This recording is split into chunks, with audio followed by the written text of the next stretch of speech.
세비치님, 지난 강력한 규제였던 15 규제가 너무 강력해서 이제 앞으로 어떻게 집을 사야 될지 고민하는 분들이 많으실 것 같아요. 그런 분들이 서울에 사실 수도 있고 지방에 사실 수도 있고 그다음에 유주택이실 수도 있고 무주택이실 수도 있는데 그런 분들의 각각의 상황에 맞게 솔루션 주실 수 있을까요? 맞아요. 그 10월 15일에 발표된 부동산 대책이 우리 생각보다 또 엄청 강력했죠. 계속 센 게 연달아 팍팍팍 이렇게 나오고 있잖아요. 특히나 이제 그 규제를 묶인 지역에 계신 분들은 어떻게 해야 되지? 만약에 뭐 지방에 사는데 내가 정말 서울에 집 사두고 싶었는데 생각했던 분들 되게 지금 막막한 분들이 정말 많은 것 같아요. 그렇죠? 그래서 뭐 제가 이렇게 뭐 말씀드리는 것들이 뭐 정답은 아닐 수 있지만 최대한 또 그분들에게 조금 솔루션을 드리기 위해서 좀 말씀을 드리도록 하겠습니다. 우선은 첫 번째로 내가 만약에 서울 수도권에 살고 있는 무주택자다. 이런 분들은 저는 이렇게 하셨으면 좋겠습니다. 이번에 규제 지역에 지정된 곳에 계시는 무주택자라고 했을 때 저는 대출 한도만 신경 쓰면 될 것 같아요. 그러니까 중요한 게 내가 얼마의 대출을 받을 수 있느냐. 지금 LTV는 40%거든요. 근데 여기에다가 DSR까지 보기 때문에 뭐 만약에 다른 대출이 있으시면 한도가 더 줄어요. 그렇죠? 그래서 확실하게 좀 상담을 받으셔가지고 내가 대출을 받을 수 있는 게 얼마 정도인지를 1차적으로 확인하는 게 가장 중요할 것 같아요. 그리고 두 번째는 이제 내가 가용할 수 있는 돈, 뭐 지금 뭐 얼마의 돈을 모아놨다. 그럼 그 대출 한도랑 합치면 내가 얼마짜리 집을 살 수 있는지가 딱 나오거든요. 그럼 그거를 내가 지금 보시는 지역에서 선택을 하시면 되는 거죠. 그쵸? 그리고 이게 토지거래 허가 구역까지 묶였잖아요. 토지거래 허가 구역 같은 경우도 내가 실거주를 한다 했을 때는 이제 허가를 받는데 어렵지가 않다 하더라고요. 그쵸? 그래서 어차피 실거주 하실 거니까 그런 부분은 또 우리가 괜찮습니다. 근데 여기 좀 주의할 점이 뭐냐면 이제 이번에 규제로 인해서 대출 한도가 조금 바뀐 부분이 있잖아요. 이 가액에 따라서. 그래서 만약에 15억 이하까지는 대출 한도가 6억까지 돼요. 근데 15억을 초과를 해버리면 15억 초과를 해서 25억 이하다. 4억까지 되거든요. 25억이 넘는다. 그러면 2억까지만 돼요. 그쵸? 그래서 요거를 조금 주의를 하셔야 됩니다. 그래서 만약에 내가 시세가 10억짜리인 집을 산다. 그러면 우리가 LTV가 일단 40%니까 10억에 40%인 4억까지 대출이 되는 거죠. 그쵸? 근데 이전에는 627 대출 규제가 나왔을 때는 60%까지 되니까 6억까지 가능했죠. 2억이나 한도가 줄었다는 거죠. 그래서 그런 부분이 사실 아쉽긴 하죠. 왜냐하면 내가 무주택자인데 내가 소득이 좀 돼요. 난 충분히 그 정도 대출 이자는 감당할 수 있다. 이런 분들 분명히 많거든요. 근데 그런 분들이 대출 한도가 줄으니까 내가 갈 수 있는 것보다 더 낮춰야 되잖아요. 그렇죠? 그런 부분이 좀 아쉬운 것 같습니다. 특히나 이제 소득이 되는 분도 있지만 현금 여력이 안 되는 분들 같은 경우에도 대출 한도가 줄게 되니까 내가 갖고 있는 돈도 부족하다 했을 때는 내 집을 마련하기가 확실히 더 어려워진 거죠. 그렇죠?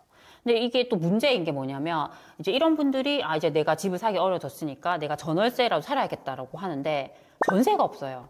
지금 웬만한 아파트들 전세 매물이 다 급감했습니다. 왜냐하면 특히나 규제 지역 같은 경우는 이제 토지거래 허가 구역까지 묶이면서 실거주만 할 수 있잖아요. 그 전세를 놓고 있는 집도 매물로 못 내놓는 거예요. 그쵸? 그러니까 더 지금 그전부터 이어져 온 규제 때문에 전세가 부족해졌는데 거기에다가 더 전세 매물이 더 부족해지는 거죠. 그쵸? 그렇게 되면서 간혹 한두 개 이렇게 매물이 나오더라도 가격이 계속 올라가는 거죠. 그러면 이런 분들은 내 집도 사기 어려운 거고 지금 전세 가기도 어렵죠. 월세로 가려고 하니까 월세도 계속 올라가니까 주거비는 많이 들고 정말 악순환이 되는 것 같습니다. 근데 저는 이런 분들은 그냥 어떻게든 내 집을 마련하시는 게 좋을 것 같아요. 우리가 어차피 월세로 가시더라도 매월 월세를 내야 되잖아요. 그럴 바에는 예전 내가 갈 수 있는 것보다 조금 못한 데 간다 하더라도 대출을 받으셔가지고 내가 거기 살면서 월세 낼 돈을 그냥 대출 이자로 내는 게 훨씬 낫지 않나 좀 그렇게 생각을 합니다. 그리고 지금 전반적으로 앞으로 공급이 부족해지는 곳들이 너무 많잖아요. 그러니까 집값이 여기에서 더 올라갈 가능성이 많아요. 이미 분위기가 그렇게 가고 있거든요. 그래서 내가 집이 한 채라도 있어야지 오를 수 있는 집이 있는 거예요. 그렇죠? 그래서 저는 어떻게든 내 집 마련하는 쪽으로 가셨으면 좋겠습니다. 그러면 서울 수도권 규제 지역 무주택자의 솔루션을 한마디로 제가 정리하자면 네. 전세 이자 내거나 월세 낼 바에 그치. 그 돈으로 집 사라. 네, 이렇게 집 사라. 보면 될까요? 네, 저는 그런 것 같아요. 근데 그렇게 선택을 하시는 분이 점점 늘어날 것 같습니다. 네. 그리고 두 번째는 이제 서울 수도권 규제 지역에 계시는 유주택자. 특히 유주택이라 했을 때 대부분 1주택이시잖아요. 그분들의 방향성에 대해서 좀 말씀드리겠습니다. 일단은 내가 갖고 있는 그 1주택이 그래도 내가 사는 구에서 뭐 상위 30%든 최소 뭐 상위 50%든 좀 수요가 있는 곳이다 라고 했을 때는 저는 그걸 빨리 팔 필요가 없다라고 생각합니다. 근데 우리가 착각을 하는 게 뭐냐면 뭔가 규제가 이렇게 계속 세게 나오니까 내가 집을 갖고 있으면 안 되는 거 아니야 라는 생각하는 분이 있어요. 이거 빨리 팔아야 되는 거 아니야? 절대 아니에요. 집 파시면 안 됩니다. 그렇죠? 규제를 한다라는 것은 집값이 그만큼 많이 올라갈 거기 때문에 누른다는 거거든요. 그렇죠? 그래서 어떻게든 그거를 잡고 계셔야 됩니다. 그리고 이걸 다시 팔게 되면 지금 최근에 뭐 대출 한도라든가 더 줄었기 때문에 사기가 어렵습니다. 그렇죠? 근데 이게 만약에 나는 이 1주택이 있는데 이게 뭔가 아쉬워요. 이거 조금 아쉬워서 내가 조금 더 좋은 데로 가고 싶다. 저는 갈아타기도 충분히 가능하다 생각합니다. 그렇죠? 근데 이게 갈아타기를 할 때 제가 항상 말씀드린 게 뭐냐면 최소한 내가 살고 있는 그 집값보다 1.5배, 뭐 2배 비싼 데 가야 돼요. 근데 그게 그 정도가 안 된다 했을 때는 뭐 우리가 거래할 때 드는 비용, 뭐 취득할 때 드는 비용, 중개 수수료 다 감안했을 때 큰 실익이 없어요. 그렇죠? 그래서 내가 확실히 조금 여유 자금이 있고 뭐 대출도 가능하고 이렇게 했을 때 확실히 비싼 데 갈 수 있다라고 하면 움직이시는 거고 그게 아니면 그냥 가만히 계시는 게 좋습니다. 그리고 이렇게도 할 수 있을 것 같아요. 나는 지금 규제 지역에 1주택이 있어요. 근데 여유 자금이 있어요. 그동안 돈도 많이 모아놨고 확실히 가용할 수 있는 돈이 있다. 근데 이거를 조금 불리고 싶다. 그러면 저는요. 비규제 지역에 한 채를 사는 전략도 충분히 할 수 있다고 생각합니다. 그 이전에 우리가 문재인 정권 때도 계속 규제를 했잖아요. 그때 규제 지역에 있는 1주택자 분들이 어떤 선택을 많이 했냐면 비규제 지역에 있는 주택을 하나 더 사는 전략을 많이 했습니다. 그렇게 되면 내가 자산을 하나만 갖고 있는 것보다는 2개를 갖고 있는 게 확실히 올랐을 때는 내 자산이 더 많이 올라가게 되는 거죠. 그렇죠? 근데 이렇게 말씀을 드리면 많이 걱정하시는 게 뭐냐면 보유세에 대해서 많이 걱정해요. 근데 이게 보유세가 최근에 나온 기사를 보면 일단은 보유세를 내년에는 인상할 계획이 없다라고 했어요. 제가 생각했을 때는 내년 지방선거가 있기 때문에 세율을 올리진 않을 것 같아요. 근데 이게 지금 최근에 규제 지역에 있는 아파트들이 많이 올라갔죠. 종합부동산세 계산할 때 우리가 그 공정시장 가액 비율이 있어요. 그게 69%거든요. 그게 똑같이 적용을 해도요. 시세가 올랐기 때문에 보유세는 올라갈 수밖에 없어요. 그렇죠? 그래서 그런 부분이 있고 이게 뭐 어떤 식으로 나중에 진행이 될지는 알 수가 없지만 예전의 경우를 보면 우리가 보유세, 종부세 중과를 한다 했을 때도 이게 규제 지역에 2주택을 갖고 있는 경우에 중과를 했고요. 규제 지역에 하나가 있고 비규제 지역에 하나가 있는 경우에는 중과를 안 했던 경우가 있어요. 근데 이게 뭐 어떻게 될지는 알 수가 없습니다. 그렇죠? 그래서 뭐 그런 부분이 걱정이 된다라고 했을 때는 우리가 좀 기다렸다가 뭐 세제 개편이 어떻게 되는지 방향을 보시고 하는 것도 방법일 수 있습니다. 그렇죠? 근데 저 같은 경우는 좀 막연한 것에 걱정하기보다는 내가 지금 할 수 있는 최선의 선택을 하는 방향으로 가시는 게 가장 좋을 것 같습니다. 그러면 보유세 혹시 걱정이 될 수 있으니까 요거를 최대한 지금 잘 대비하는 방법은 맞아요. 어떤 게 있을까요? 대비할 수 있는 방법은 만약에 지금 결혼을 하셔서 부부다라고 했을 때는요.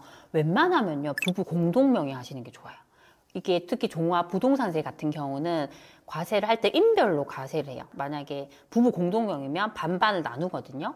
그래서 이게 지금 현재 이제 세제 기준으로 보면요. 부부 각각 9억, 9억 해서 18억까지 공제가 돼요. 이게 공시가격 기준이잖아요. 그쵸? 그래서 뭐 이게 지금 현재 공시가격이 시세의 70% 정도니까 이렇게 하면 시세 25억 정도의 아파트는 종부세 부과가 안 된다는 거죠. 그쵸? 그래서 이게 앞으로 이제 어떻게 바뀔지 몰라요. 근데 지금 나오는 얘기를 들어보면 뭐 보유세를 주택수가 아니라 고가주택일수록 보유세를 많이 부과하는 쪽으로 가자라는 얘기도 있거든요. 그쵸? 그래서 이게 어떻게 될지 모르지만 일단은 부부라고 했을 때는 웬만하면 부부 공동명의 하시고요. 그리고 너무 이렇게 너무 타이트하게 자금을 쓰지 마시고 뭐 조금 욕심을 낮춰가지고 좀 괜찮은 거 하시고 나머지는 좀 여유 자금으로 비축을 하셔야 돼요. 그렇게 해야지 혹시나 이게 보유세나 이런 게 바뀌었을 때 대비를 할 수 있습니다. 그렇죠? 그래서 그렇게 조금 방향을 잡으면 좋을 것 같습니다. 종합하자면 서울 수도권 규제 지역에 유주택이신 분들은 만약에 첫 번째 집이 괜찮다 그러면 보유하기, 두 번째, 좋은 곳으로 상급지 갈아타기 하기. 세 번째, 추가로 하나를 더 매수하고 싶다면 비규제 지역에 하나 더 매수하기. 이렇게 정리하면 맞아요. 될까요? 네, 네. 아, 그러면은 만약에 이 세 번째 지방 한 채 추가 매수하는 거 대신에 수도권 안에서 나는 사고 싶다. 근데 지금 규제 때문에 주택은 못 사겠다 했을 때 수도권에 있는 재개발 한 채 추가로 매수하는 거는 어떻게 보시나요? 특히 지금 재개발은요, 리스크가 있어요. 그게 뭐냐면, 우리가 빌라를 많이 사잖아요. 빌라는 보통 재개발을 하는 거잖아요.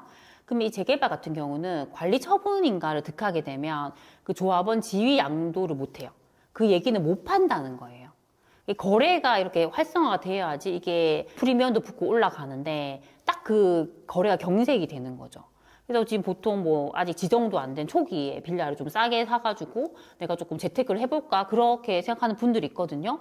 근데 그렇게 할 수는 있지만 이게 나중에 딱 이제 못 팔게 딱 막혀있기 때문에 사업 진행도 안 될 수 있죠. 그럼 거래는 거래대로 안 되죠. 이게 진행이 잘 안 되면요. 계속 이게 딜레이가 되면 공사비가 계속 올라가요. 그럼 이 공사비가 올라가면 추후에 분담금이 더 올라가요. 그러면 이게 우리가 재개발 같은 거 보시는 이유는 내가 좀 싸게 사서 수익을 좀 극대화하고 싶다라는 생각을 많이 보시잖아요. 근데 분담금이 이렇게 많이 나와버리면 그 극대화를 할 수 없는 거죠. 팔리지도 않고 이건 계속 정체가 될 수 있어요. 내 돈은 내 돈대로 묶일 수가 있죠. 그런 리스크가 있기 때문에 사실 지금 현재 상황에서는 그런 규제 지역에 있는 그런 재개발 그런 거는 조금 많이 생각을 해보셨으면 좋겠습니다. 재개발 추가 매수 말고 지방에 있는 한 채를 추가로 만약에 매수했다고 했을 때 지금 많이 얘기가 나오는 게 전세 333 규제 얘기가 많이 나오잖아요. 그랬을 때는 만약에 나중에 전세 333 정책이 통과돼서 실거주도 못하는데 9년간 매도가 못 되게 지방에 있는 그 두 번째 주택이 묶일 경우에 어떻게 대처하는 게 좋을까요? 저도 이제 최근에 이제 그런 법안이 뭐 발의가 됐다라는 얘기 들었는데 일단은 중요한 거는 그게 통과가 될지 안 될지는 불확실하다라는 부분이에요. 그렇죠? 근데 우리가 어떻게 될지 모르니까 대비를 해야 되잖아요. 만약에 저라면 확실하게 좋은 거 살 것 같아요. 장기적으로 보고. 그러려면 상품성 좋아야겠죠. 확실하게 사람들이 좋아하는 입지여야겠죠. 그쵸? 그러니까 그런 걸 사서 혹시 내가 보유를 하는 동안에 뭐 그런 법안이 통과가 돼서 이걸 뭐 정말 내가 한 9년까지 전세를 줘야 된다 했을 때 그 9년을 버틸 수 있을 만큼 괜찮은 걸 가져가면 될 것 같아요. 근데 이게 보면 상가 같은 경우는 이게 상가 임대차 보호법에 의해서 이제 임차인을 10년 동안 살 수 있도록 이게 보장을 해주거든요. 그래서 계속 그냥 그렇게 가는 거예요. 만약 그런 법안이 통과가 되면 아파트도 약간 그렇게 되는 거죠. 그렇죠? 그래서 이게 처음부터 우리가 모든 걸 다 예상할 수는 없잖아요.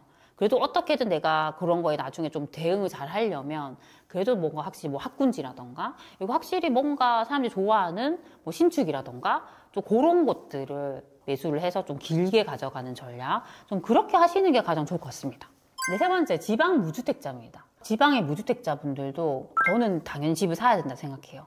특히 지금 보면 제가 최근에 1대1 상담 되게 많이 하는데 요청하시는 분들이 어느 지역에 많냐면 창원, 요즘 부산 이런 데 사시는 분들이 많아요. 왜냐하면 특히 창원 같은 경우는 확실히 지금 반등했거든요. 이게 집까지 오르는 게 보이니까 이제 집을 사야겠다라고 생각을 하시는 거죠. 그래서 지금 어떻게 보면 그런 동네는 상승 초입이에요. 지금이 딱 좋은 거예요.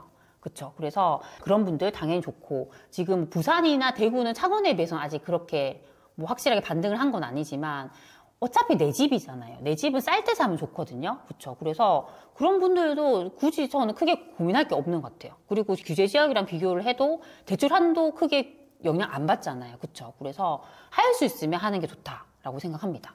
그러면은 지방 무주택자도 지금 사라. 이렇게 정리를 할까요? 근데 많은 분들이 뭐 떨어지면 사야지라고 생각하는데 제가 봤을 때 지금 가격이 떨어지긴 어려워요. 그렇죠. 그래서 준비가 되었다면 저는 하시는 게 맞는 것 같습니다.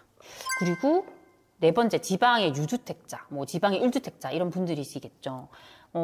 저도 그런 것 같아요. 거의 비슷하긴 한데 내가 갖고 있는 게 똘똘하다. 굳이 빨리 팔지 마세요. 근데 뭐 지방 계시는 분들은 서수도권은 오르는데 왜 지방은 안 오르지? 팔아야 되나? 걱정하시거든요. 올라갑니다. 결국에는 오르기 때문에 굳이 내가 괜찮은 거 갖고 있는데 팔 필요가 없다라고 생각합니다. 근데 뭐 더 좋은 곳으로 가시려고 하면 갈아타기는 당연히 좋습니다. 그쵸? 특히 최근에 상담했던 분이 계시는데 그분이 지방, 광역시는 아니시고요. 지방에 1주택을 갖고 계셨어요. 근데 그분이 고민하더라고요. 본인이 사는 지역에 이렇게 집을 사둘지 아니면 이 집을 팔고 내가 월세로 가고 더 큰 뭐 광역시에 확실하게 좋은 급지에 있는 곳을 전세 끼고 살지 고민하셨거든요. 그래서 이제 제가 상담을 해드렸더니 깜짝 놀라시더라고요. 그러니까 내가 가지고 있는 이 돈으로 이런 아파트를 살 수 있는지 몰랐다라는 거예요. 근데 그분은 충분히 그걸 살 수 있는 분이셨거든요. 그래서 이 생각의 틀이 확 깨진 거죠. 그러니까 나는 되게 내가 저렴한 아파트만 살 수 있는 줄 알았는데 내가 전세를 끼고 산다라고 했을 때는 여기 확실히 이제 좀 좋은 급지이고 전세가가 딱 따라 붙다 보니까 너무 좋은 아파트를 살 수 있었던 거예요. 그래서 그렇게 해서 그분이 실행을 하셨거든요. 그래서 만약에 지방에 계신 분들은 월세를 살면서 내가 확실히 더 좋은 지방 광역시든 그런 데에 아파트를 전세 끼고 사는 것도 할 수 있습니다. 그렇죠? 그래서 이것도 생각의 틀을 깨는 게 저는 되게 중요한 것 같습니다. 아, 그러면 네 번째 지방에 있는 유주택자는 지금 한 채가 똘똘하다면 보유를 하고 만약에 좋은 곳으로 갈아타고 싶다면 그것도 괜찮다. 네. 이렇게 보면 네, 될까요? 그리고 투자하실 것을 분리하는 전략도 괜찮다고 생각합니다. 지금 규제가 나와가지고 마음이 힘든 분들이 계실 수도 있는데 이런 분들에게 힘이 되는 한마디를 좀 해주세요. 네, 저는요. 이게 되게 많이 들은 말이긴 하지만 남과는 반대로 가라라는 얘기를 하고 싶어요. 근데 우리가 항상 남들이 갈 때 우르르 간단 말이에요. 예를 들면 최근에 그 주식시장이 그래요. 최근에 주식시장이 코스피가 4천을 넘어섰잖아요. 뭐 이렇게 오르니까 아 이제 주식 사야지라고 우르르 간단 말이에요. 근데 이런 불장에 돈을 버는 사람은 지금 그 주식을 사는 사람이 아니고요. 이미 그 이전에 정말 저렴할 때 그 주식을 산 사람이에요. 그런 사람이 이제 수익을 내는 거죠. 그쵸? 그래서 항상 반대로 가야 돼요. 집을 사는 것도 보통 사람들이 집을 우르르 살 때 같이 살려고 한단 말이에요. 근데 그때는 이미 많이 가격이 올라가 있고 내가 사고 싶어도 매물도 없고 이런 분위기가 많거든요. 지금 같은 시기 뭐 최근 규제가 나와서 거래가 좀 급감을 하고 좀 조용할 때 이런 시기도 충분히 좋은 기회가 될 수 있어요. 그렇죠? 그래서 너무 뭐 이런 것 때문에 걱정하지 마시고 좀 남과는 다른 길로 나는 가자라는 생각으로 나의 좀 소신을 가지고 그렇게 좋은 집을 사셨으면 좋겠습니다. 제가 오늘 말씀드린 것들이 소중한 친구분들에게 도움이 되셨으면 좋겠습니다. 그럼 우리 다음 시간에 만나요. 안녕. 세비티 강의 및 1대1 상담이 궁금하신 분들은 고정 댓글을 확인해주세요.